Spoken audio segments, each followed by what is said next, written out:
Okay, so here's my first reaction video to episode 1 of the Blox season 22. And I just want to preface this by saying that a lot has changed since my initial airing of this last year. And I've already seen this episode, just not the other ones yet. But this is going to be crazy. I've been too nervous to watch this, but we'll see how it goes.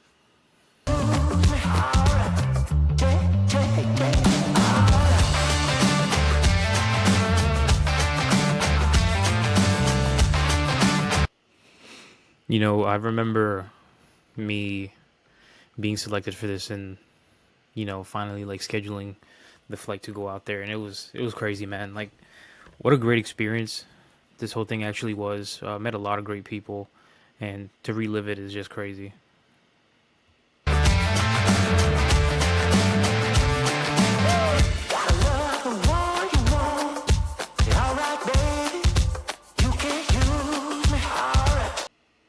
You in our culture, like, And also what you're gonna notice is that some of these introduction videos, which we pretty much all did, I think we all did it actually, a lot of these are like really high quality. When we get to mine, it won't be as such. Yeah, but no, she did a great job. The quality of her intro video was great, and you'll see how it goes as the videos go on. the freedom to choose.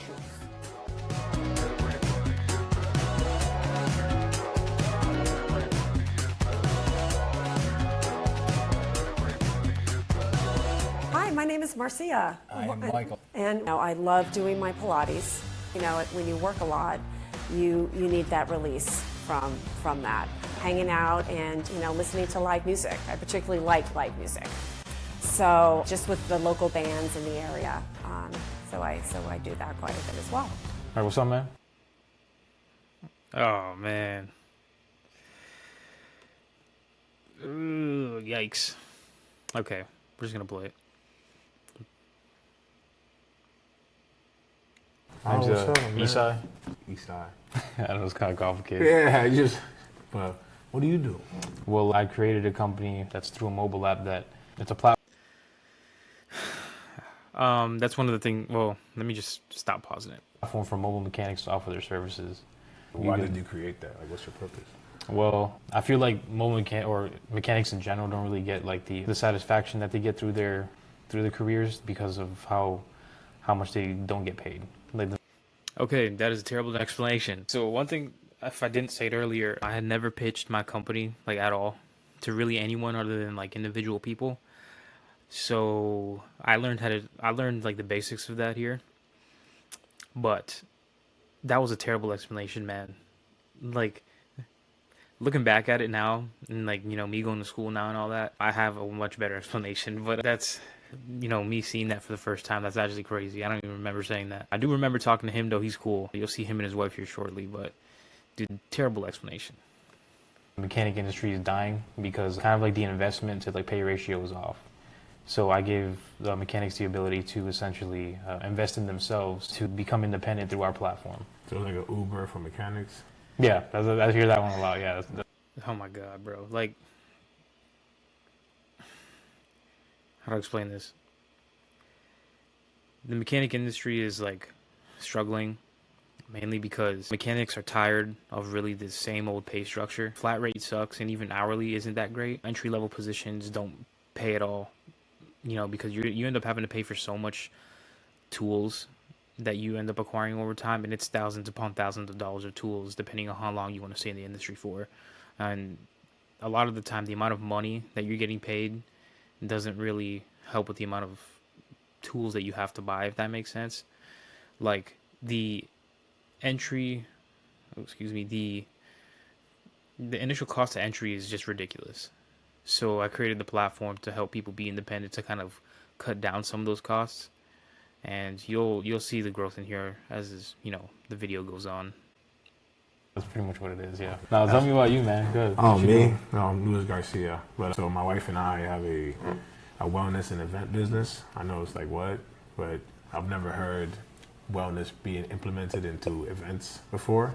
My name is Natasha Sudsbury, owner of GS Wellness and Events. Hi, I'm Luis Garcia. I'm the co-founder. We are a They are both veterans, wellness-based by the way. event company where we incorporate wellness into all aspects of the events, from the food. Discussed when we just walked in is completely different than the price when everything was ready, basically.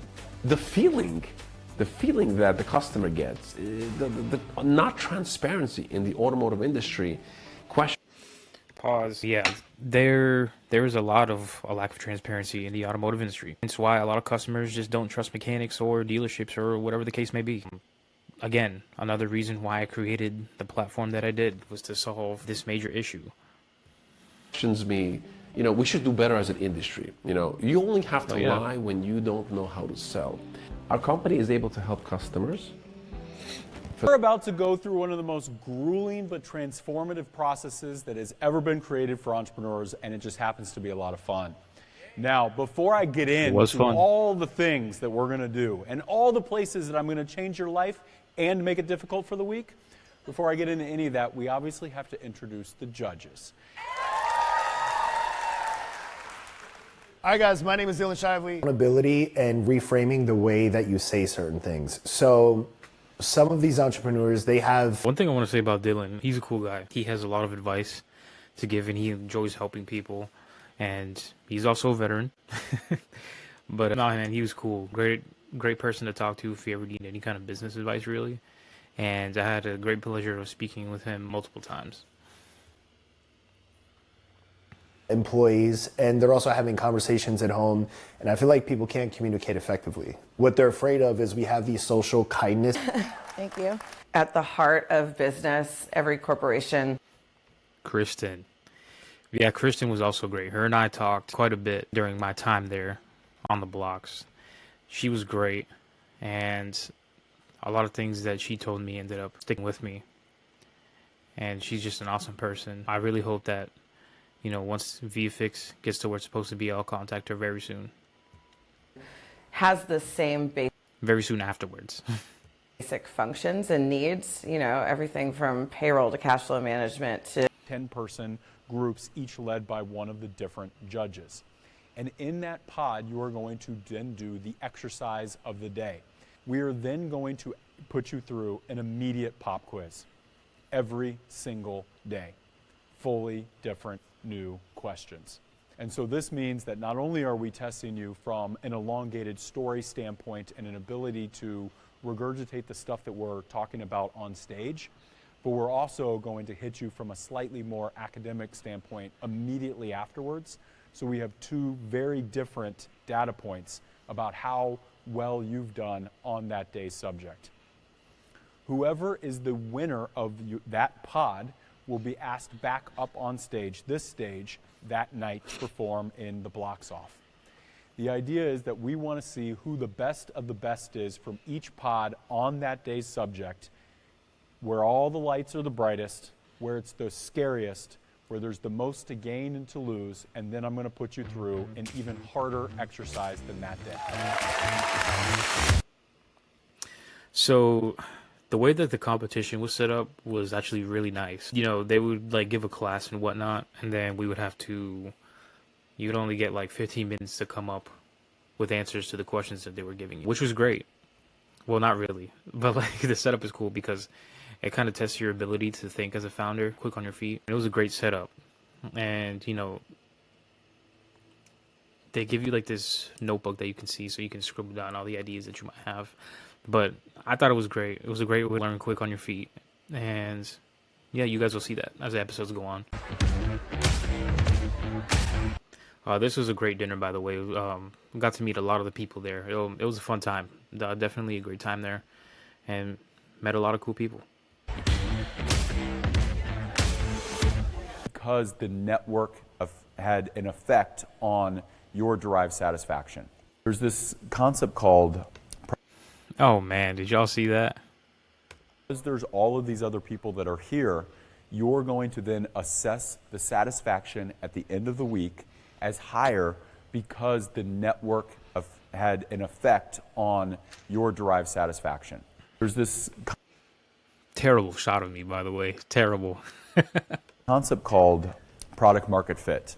And in product market fit, This is the time in which your business and your products or services starts metaphorically flying off the shelves.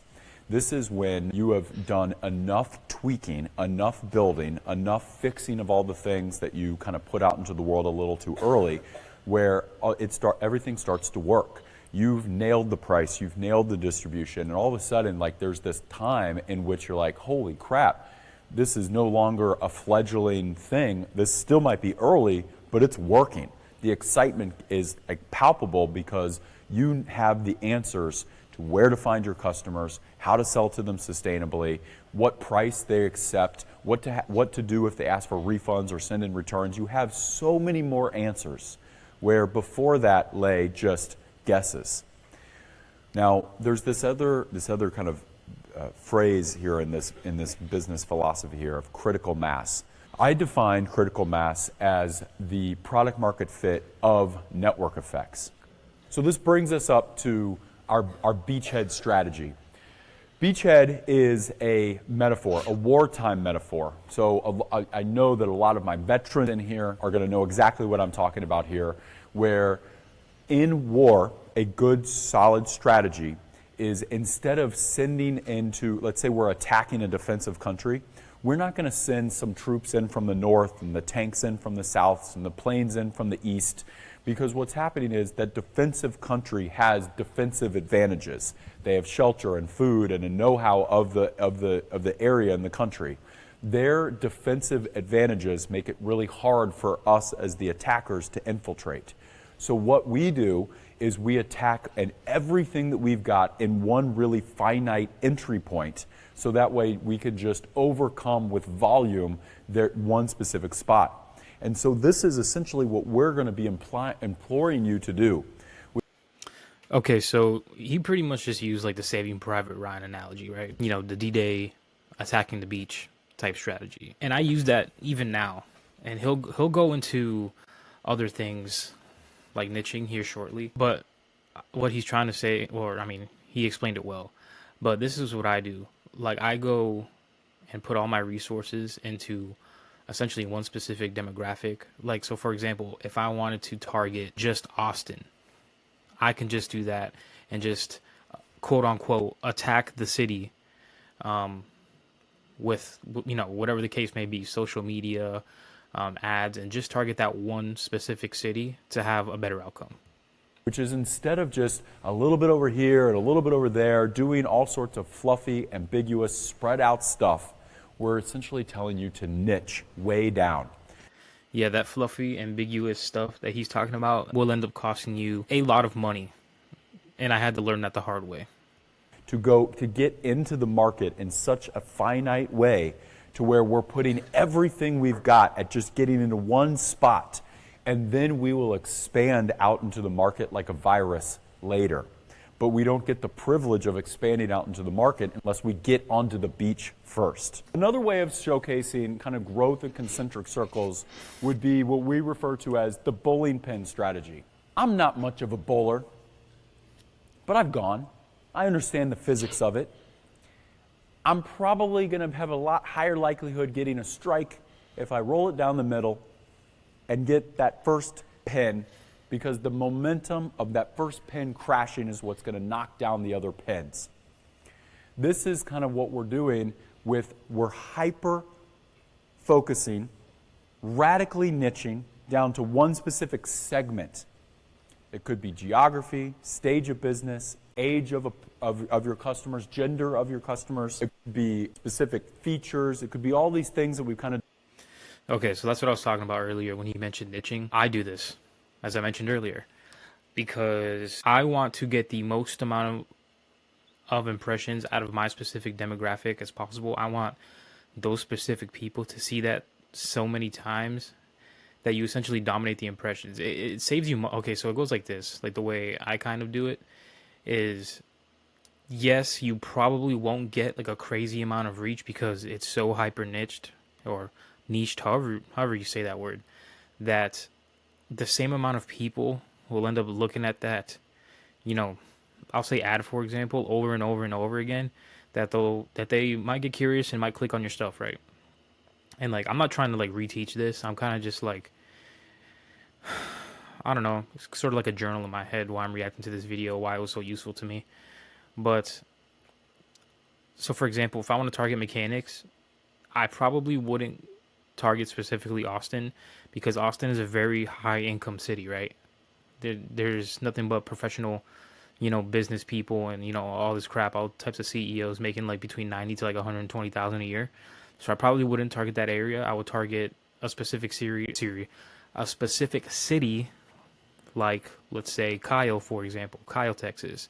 But if I want to target my customers, someone who would be more than willing to pay for a service like this, then I would target Austin. Those type of people in the city who have generally higher rate of disposable income to be able to spend money on a mobile mechanic because they're busy all the time. So that would be like my general customer base. So that's kind of like how I would use that now. Well, not kind of, I do that now, but that's how I do it. Discuss that it's like niche on a niche on a niche, and that is one particular segment. And then once that segment we've gotten to a critical mass within it, once we've really nailed it, then we can move on to the next segment. And that next segment is going to fall down like a bowling pin would a lot easier because of the momentum of the. And then another thing I want to add is I do it down to the damn zip code. Okay, like if I want to target specific customers or specific mechanics in one area, I'll do it down to the damn zip code, dude. I don't even care. Like, yes, like I mentioned earlier, I'm probably not going to get as many numbers as I'd like, but I think that the more and more people, I'm targeting more of my specific demographic if I do that better, and it's a lot cheaper. And the ads are probably more likely to go through and have a conversion, possibly. If not, then you just test different zip codes, and it's a lot cheaper that way because, I'm not necessarily competing with all the big people like Hyundai, Toyota, Honda, things like that. If I were to target the entire state, it would be way more expensive because all of these other companies that spend hundreds of thousands, probably millions on advertising are going to beat me out and bring my cost per lead up to like $75 or something crazy like that. The first one. My name is Scott Zaire. I would consider myself. All right, guys, that was the first episode of the Blox, season 22. I'll probably bring out the second episode here shortly, but yeah, that was a great first episode, and I can't wait to see myself in these other challenges. It's going to be great, and hopefully the second one will come out shortly.